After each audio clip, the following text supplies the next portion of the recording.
Types of India. He has MA in history and he has keen interest in military history, politics and all the important comings and goings of the world. And he is here in Nagpur for the first time. And today we are discussing about his book Allahu Akbar and relevance of Akbar in modern times. Welcome.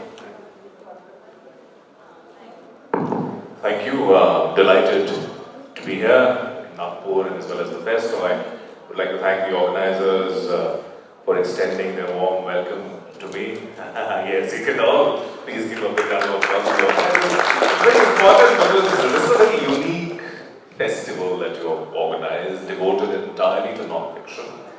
And usually lit fests are, it's more fiction, less non-fiction. Now this one is entirely devoted to non-fiction, so it encourages authors like me. And because also I'm here for the first time, so it really helps that you are invited as a non-fiction author.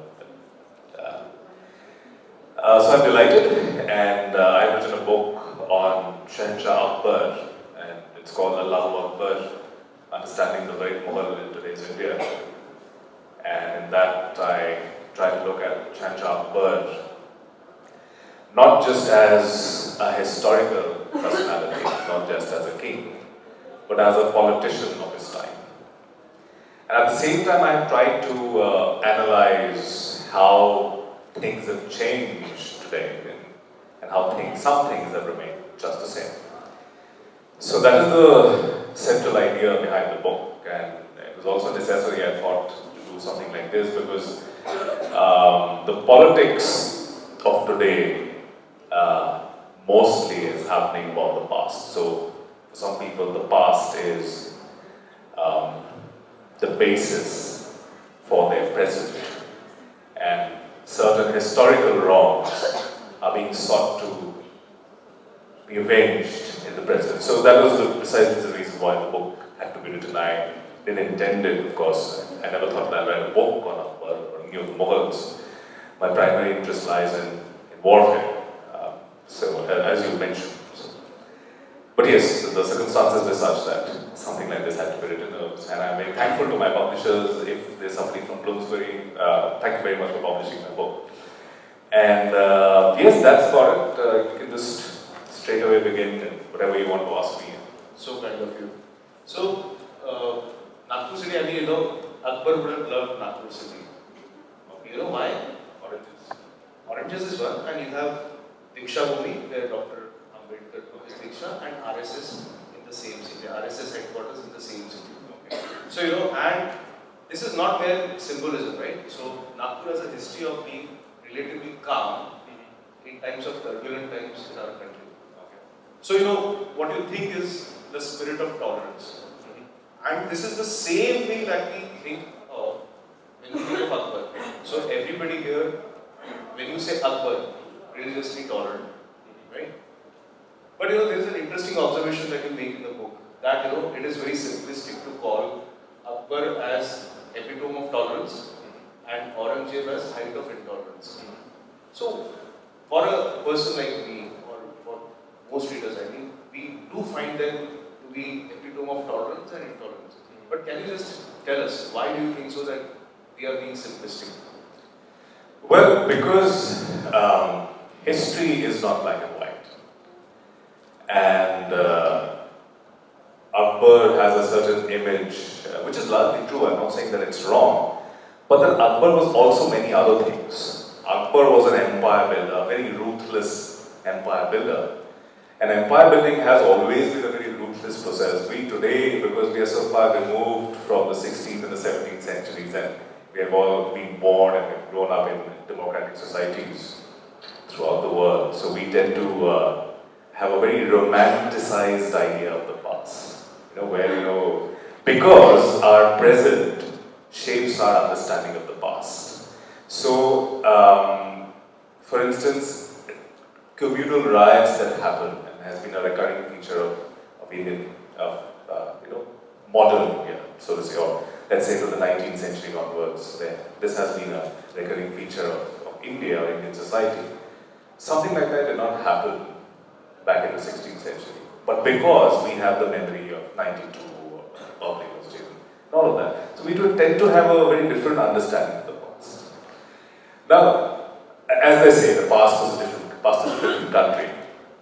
So when it comes to Akbar, there was always, even in the academia, because when I was in the university and the college before that, there was always this binary that was thrown at us, where Akbar was the good Muslim, the founder of the Mughal Empire, and Aurangzeb was the bad Muslim who destroyed the Mughal Empire. That's very simplistic, and even the questions in the university exams were like that. And also, because we have this romantic idea of Mughal emperors, so there was a question which I mentioned in my book, and which I had encountered in my university exam, that Shah Jahan found cities in sandstone and left them in marble. Okay, that was a question. So it used to be a 20-pointer in those times. Shah Jahan inherited cities in sandstone and left them in marble. Explain. And it was a standard format of answering. There was a standard format of answering that question, where you will talk about the masculine architecture of Akbar. When you would give examples of the Agra fort, which looks very robust, very masculine, and then you would put Shah Jahanabad, or let's say Red Fort in Delhi, and you show it, and then of course the white marble buildings, the Taj Mahal, as examples of feminine grace. So you would say that, okay, Shah Jahan, because Akbar made all these things in red sandstone, and Shah Jahan, changed everything to marble, so he was a more glamorous emperor than Akbar back then. So that was it, and that's how you were supposed to explain, and if you are good at it, then you would get as many marks as possible in those. The question was loaded in its inception. Absolutely, absolutely. So there was absolutely no room for any kind of scholarly, debate or discussion. It is similar to that question. You are asked to answer in yes or no. And the question is, क्या आपने आपकी बीवी को मारना छोड़ दिया? So even if you answer yes, it's dicey. No, it's dicey. So again, taking this narrative forward. So Akbar, as you said, we have a romantic image of Akbar. So there is another challenge. Akbar was a monarch, right? Mm-hmm. Yeah. So would he be still Akbar the Great had he been a democratically elected leader? Because case in point, having monarch is absolute power, but being an elected democratic leader has its own challenges. Of course. Case in point, So in that case, would he be still Akbar the Great had he been a democratically elected leader? Well, this is a hypothetical question. I can see that you are trying to provoke me. So Akbar, there's this, like I said, this understanding of the past is shaped by our present. So in that question of yours, this understanding is built, right? So we want to place a 16th century emperor in the 21st century, and we try to, like those, war gaming strategies where, you create situations and then you try to simulate what the... You have examples, like Jimmy Carter, president, he was a good man, but he could not shape up to be a democratically elected leader. So I agree, and I know you did hypotheticals, it's in your book, but then still, I would love if you indulge for our sake. Okay. So let's try to understand how Akbar was in the 16th century. He is an absolute monarch.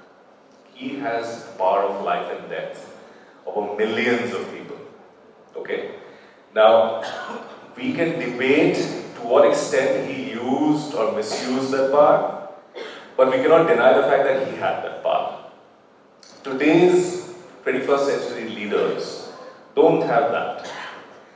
But in India, and this is where I enter into controversial territory, in India, I think, because this is what I have also written in my book, that we never really, despite being a democracy for 70 years, this Mai-Baap culture that we have inherited and which still continues. And every time you talk about democracy, you have very well-educated people. And you must have seen these examples in your own family, friendly conversations with your friends, where they would say, "Arey nahi, Hindustan mein the dictatorship is chali." And then they prop up the figure of Netaji Bose versus Jawaharlal Nehru, and then they say, he would have been a better leader, and Jawaharlal Nehru despite being a Democrat, he was a failure. So this understanding of a fully democratic leader as a failure comes from our understanding or our longing to be led by a strongman, an absolute leader, a despotic monarch, if that is the case. So, even though we are in the 21st century, the longing is still for a Shahenshah or a Samrat. Because remember, when you talk about Prime Minister Narendra Modi, what is the most common thing that you hear about him? Hindu Hriday Samrat. The word is Samrat, okay? Emperor. Right. So, And we also call Lata Mangeshkar Samratni. yeah, so it's always emperor and empress. So the metaphors are always that. So it's absolute power. So the wish to be led by one man or one person. So when Babasaheb Ambedkar, when he was talking about, he was rather warning you that bhakti in politics is dangerous. He had Pandit Nehru in mind. That he was deified by everyone in his time. So he was not challenged to the extent that he is today. Today, of course, it's very difficult to have any positive conversation about Pandit Nehru without inviting wrath from people who disagree with him. But in his own lifetime, he was like this absolute leader whom nobody could question. And also he had that legacy of the freedom struggle, nobody could question that reputation. But at the end of the day, I do see that people are not very accustomed to the idea of a democratic leader, even though we are a democracy. Right, so it's always one man, one person, just like it was back in the 16th century. So the idea of having a democratically elected prime minister or a prime minister who would behave democratically perhaps, that idea escapes many of us in this country. So, yeah. It does. Okay, thank you. So now, you have this trend with all great leaders. I was discussing yesterday also, that whether it is Sri Krishna, his family, so he was a great leader, but his family life was in turmoil. Then you have a great leader like Mahatma Gandhi. So even he had some problems in family. So Akbar, when you read about Akbar in your book, it appears that he also had the same curse. That as such, Mughal dynasty family politics is much more spicier than Saas Bahu Saas. absolutely.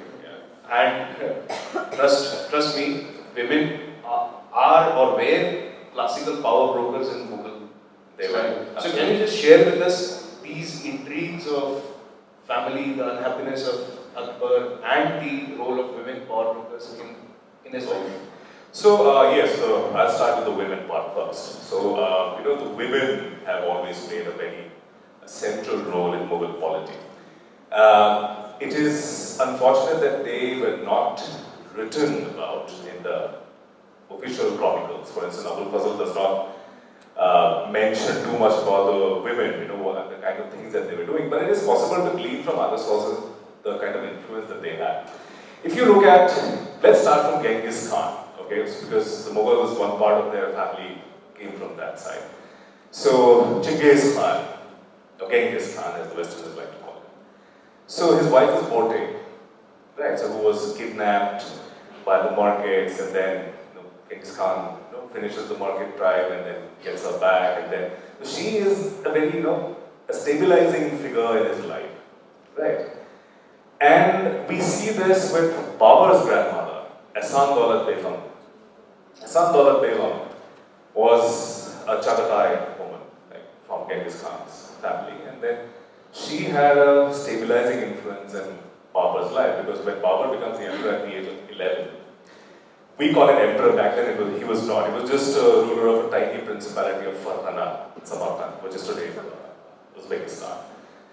So she secures his rule, his reign, and she also points out the challenges, the potential challenges to his regime, and then he neutralizes them. So Ahsan Daulat Begum plays that sort of a role. And then we come to Babur's son, Humayun.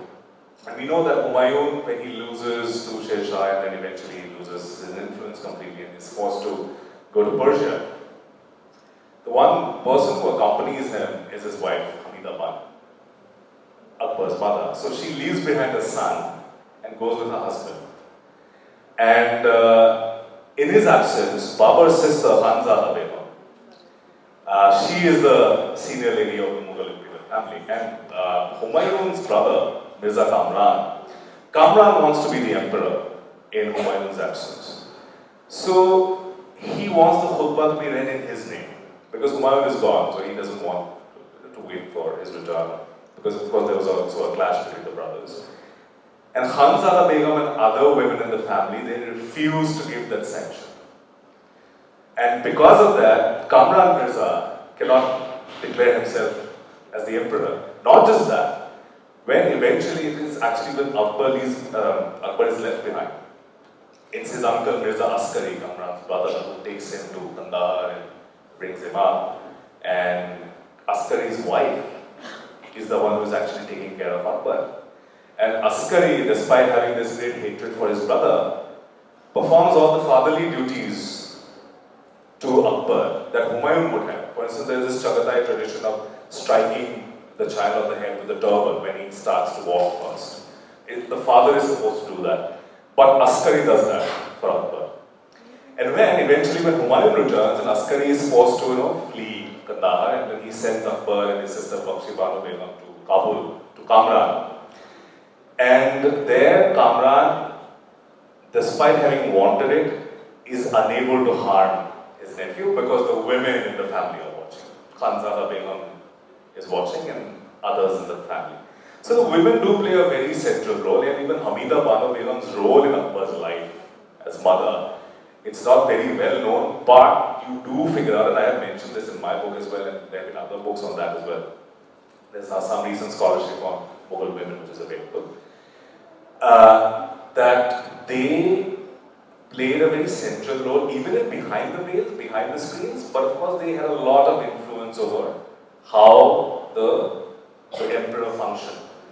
So, and they're also very successful businesswomen. They had their own fleets, merchant fleets. They carried out trade. For instance, when the British come and they want trading concessions, it's actually Jahanara Begum that they have to appease because she is the one who is controlling Surat. And therefore, for any kind of trade to happen in Surat, it is Jahanara Begum who has to be, you should find her patronage. So a lot of things happen there. Even in the Ottoman Empire, we see that.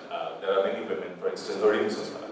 She plays a very central role in Suleiman the Magnificent's life because he becomes the first Sultan to marry someone. Before that, for 200 years, there was no Ottoman Sultan who had married. He had his concubines. But then Suleiman marries Hurrem Sultan, and Hurrem Sultan becomes a co-empress kind of a thing. The title Haseki is created. Haseki Sultan means imperial consort. So you said then after Hurrem Sultan, her son, not the more popular one, Mustafa, like the more important son, he doesn't succeed. He's in fact killed by his father. And after that, Hurrem Sultan's son becomes the emperor, Salim. And Salim's wife, Nurbana Sultan, she has her own phase of imperial politics. So these are very powerful women in the 16th and 17th centuries, not just in India but even abroad. And especially those families or societies that are considered to be very orthodox, very closed up, you find it remarkable that these kind of things also happen. It's just that, of course, the patriarchy of the time didn't allow them to be written into the historical narrative. They were reduced to footnotes. So there is another woman, Durgavati. Yeah. Okay, so why Durgavati? So Nagpur was established by Bhaktuzan, and he was a Gond king. So Nagpur's origins are in this Gond tribe. So what intrigued me was the role you have given a lot of pages to Rani Durgavati. I have, yes. Yeah, and I think it is one of the chapters in Akbar or Mughal history that not many people are aware of. So Rani Durgavati, what made you allot so many pages to her? Well, because you have to understand that she was a very important figure, and you should see how many pages Abul Fazl devotes to Rani Durgavati and the conquest of Garh Katanga by Akbar.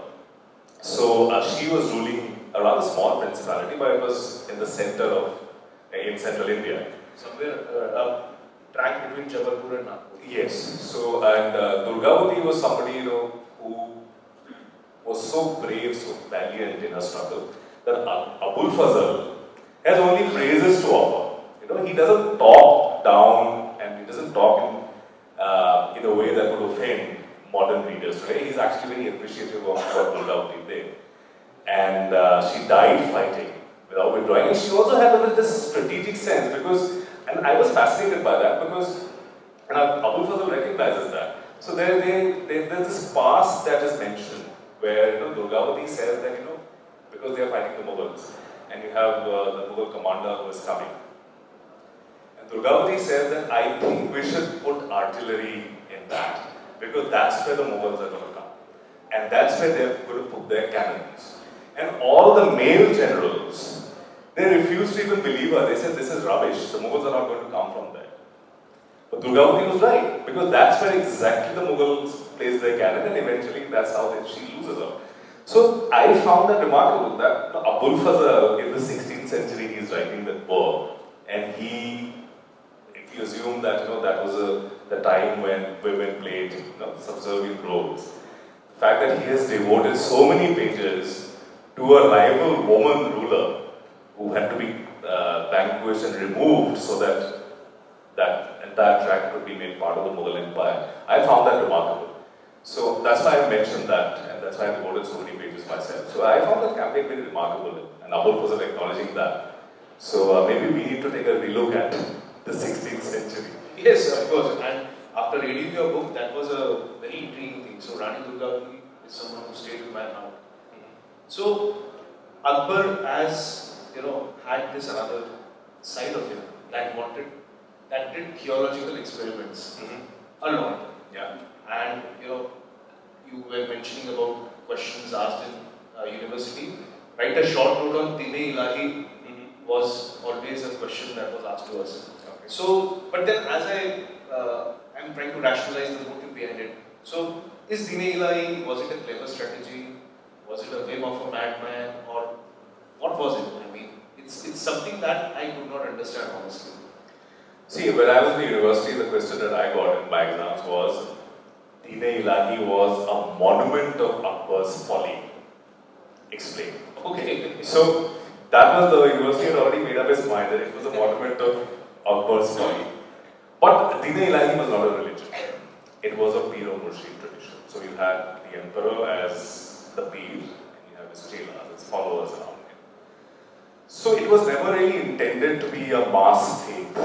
Okay, so essentially what he was doing, that he was trying to create a ground where people could rise beyond their religious leanings and loyalties and repose their trust and their loyalty in the emperor.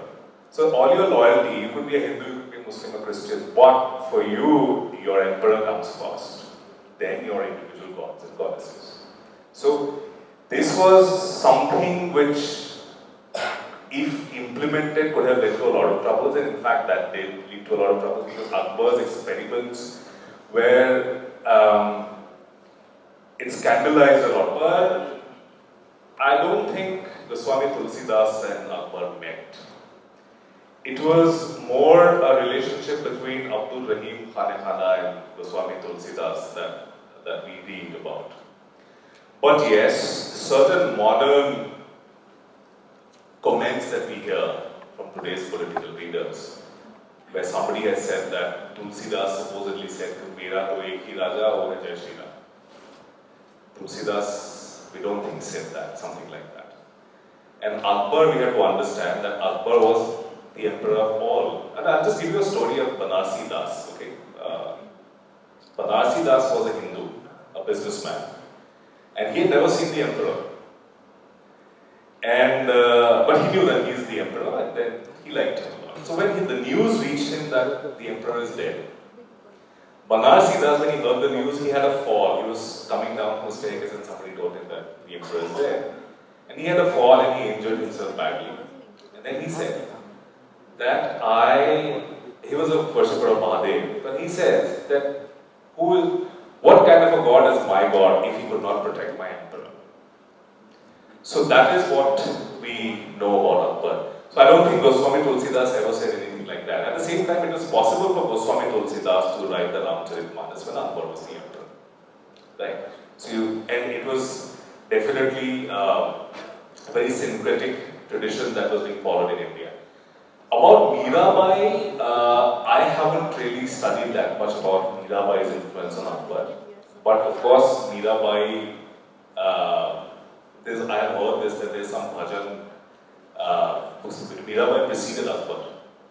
They were not contemporaries. But I have heard that, of course, I cannot support it with evidence, but I have heard that the people who say that there are certain bhajans which are later ascribed to Mirabai, which probably allude to Akbar in certain ways. So, if that answers your question. Hello.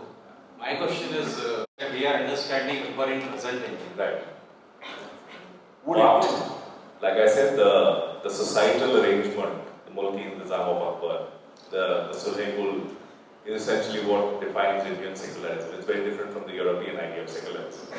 Right? So you tolerate everyone and all, you maintain, you accept all religions. So it's very difficult to answer if things would have remained the same or things would have been very different had Akbar not been there. It's very difficult to answer that sort of a hypothetical question because then you venture into the territory of ifs and buts and your analysis could be true or wrong. So just how you think it. But I would say that we have a fascinating character like Akbar in our past, and I think we should celebrate the past and not feel embarrassed about it. Yeah, ma'am. Okay. I have a comment and I want your feedback on this. Okay. Akbar, comment, we are just... no, I'm asking him something. Okay. Okay. Akbar talim yafta nahi tha. He was an uneducated man, not formally educated in arts and various poetry and music and all. Yet he was a huge patron of arts.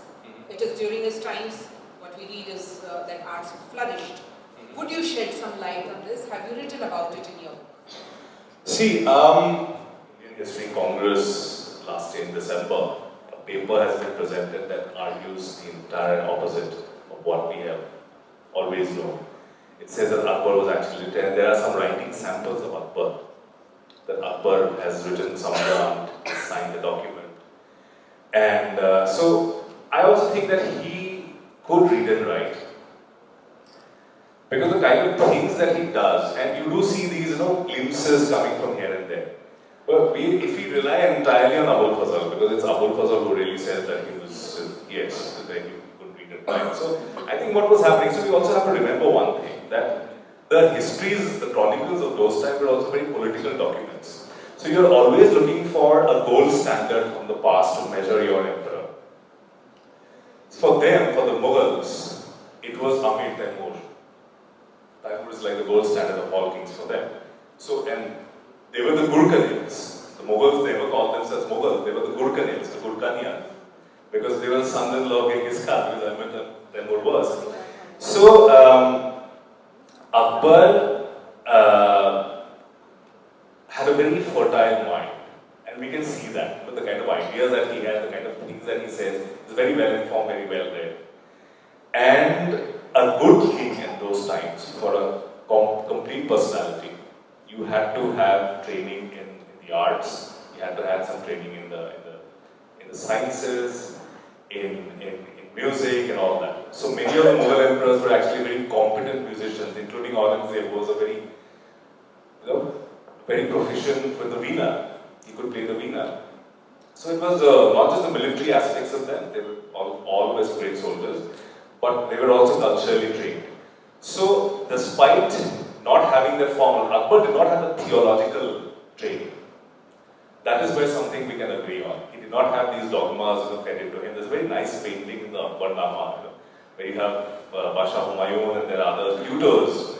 And a young Akbar is aiming with a musket and he's trying to shoot birds. So he's completely disinterested in this theological stuff, that formalized education that we understand. But at the same time, Akbar had thousands of books in his library.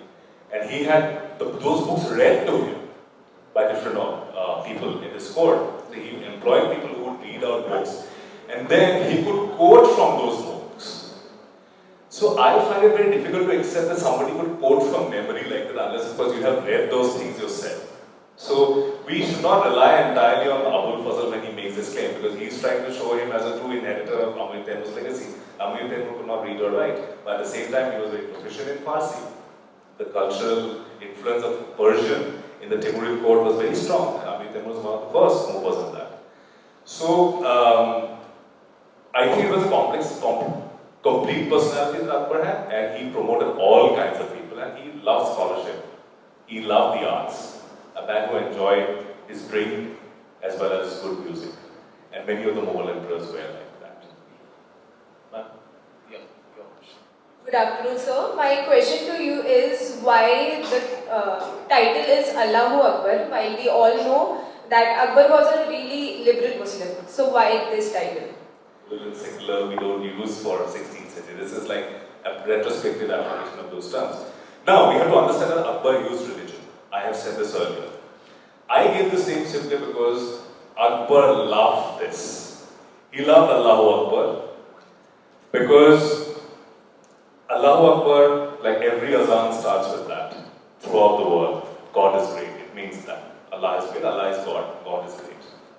In the twisted sense, in Akbar's time, it could also mean Akbar is Allah. Right? And Akbar, we see this constantly coming from him, that he is promoting it, and all his courtiers, who were also the yes men of their time, they would do anything to please the emperor. They also use it at various points. So he conquers Ranthambore, the imperial entourage is moving in, everyone is shouting Allahu Akbar. Because they are invoking God, but at the same time they are also pleasing their master. And then Akbar has this great thought that he's going to put Allahu Akbar on his coins and on his imperial seal. Okay? So that is a very good Muslim way of doing it, but at the same time, it also means that you are trying to go towards divinity. And of course, this is understood very well by some of his courtiers, and there is one incident which Abul Fazl narrates. There is a courtier called Haji Ibrahim. So when Akbar says that, he declares that I am going to do that, and everyone else says, oh wow, what Badsha, what a great thing to do. But this particular courtier stands up and says that Badsha, how can you do something like that? It will be blasphemy. People will think that you are trying to equate yourself with God. So instead of Allahu Akbar, you should put probably La Zikrullahi Akbaru. That would be less problematic. And Akbar gets very angry. He says, who is that fool who is going to think that I am trying to equate myself with God? But he does that. And then all his chelas, with this Tawheed-e-Ilahi thing, they greet each other. When two people, followers of Tawheed-e-Ilahi, they meet each other, one would say Jalle Jalalehu, and the other would respond Allahu Akbar. Now these are the Quranic phrases. You know, these are Quranic phrases. But used in that context, it only means that. Okay? And also because I am comparing the past with the present. So in 2014, when Prime Minister Narendra Modi, at that time he was the Prime Ministerial candidate of the BJP, he went to Banaras to file his nomination paper. And all his followers, Banaras is a temple town like the city of Shiva, all his followers started raising the slogan Har Har Modi. So Har Har Mahadev became Har Har Modi. Right? So separated by several centuries, but the underlying thought is the same. So you are trying to raise yourself to the status of God, to seek, legitimacy and divinity. So that is why I think. So one last question, please. Okay. No, he didn't. That's a later invention. There was nobody who was called an Abraham. So what about this relationship of Akbar and Birbal? This whole concept is a myth, you say? See, if you follow Akbar Birbal in my book in the last chapter, you see what is happening with these Akbar Birbal stories. If you remember some of the stories, Akbar is this naive man who is very powerful and does these experiments, and then it's Birbal who shows him the true path and then makes him realize his folly. What is happening here is a Muslim emperor is being shown as somebody who is naive, and eventually a Hindu is showing him the right path. So this is the politics of our today's time that all these stories have come to represent. Akbar was a remarkably open-minded, he was a very clever man. But yes, what is historically accurate is, Akbar really was fond of Birbal. Absolutely fond of Birbal. And when Birbal goes on to campaign in the northwest frontier where he's killed, Akbar is completely heartbroken. And then for years after that, Akbar is given this misinformation where people come forward and claim that I have seen Birbal there because his body was never found. Because it was lost in the melee. And somebody comes and says that I have seen Birbal alive in this place. And Akbar sends a whole campaign to find Birbal. And he pays these people money. And eventually he feels betrayed. And he says, my trust in the people is being betrayed because I want to find my Birbal. And people take him for a ride. So this is very modern in the same way, right? So we do see this happen all the time. Okay, hard stop it totally. I'll squeeze in one question that I wanted to ask. Okay. So the question is, do you you have a chapter in your book that is very critical of media and big screen portrayal of Akbar. So, do you really, how can you stop this whole perversion of history on big screen? Okay, because this is also about human nature. We love things in black and white. We don't like nuances, because nuances upset our popular ideas about life and people. Okay, so this I'm not sure how things can stop, but maybe I can shamelessly plug my book and say, please read my book. At least you'll take the first step. They'll take the first step. So, Thank you very much. I hope everybody enjoyed this session, and he's a great man to have a chat with. So he's available in the. yes, I'm available for conversations later on. Yeah. So thank you very much. Thank you. And thank you for such a live response, and thank you readers for being so receptive to the author. It is gratifying to both of us. Thank you. Really glad. Hopefully I could answer your questions satisfactorily. Thank you. You're a lovely audience. Thank you. This has been a very interesting session. On behalf of VLF, we wish to give. The gift also contains the book written by Ms. Chanda Singh, The Last Boga Sahib.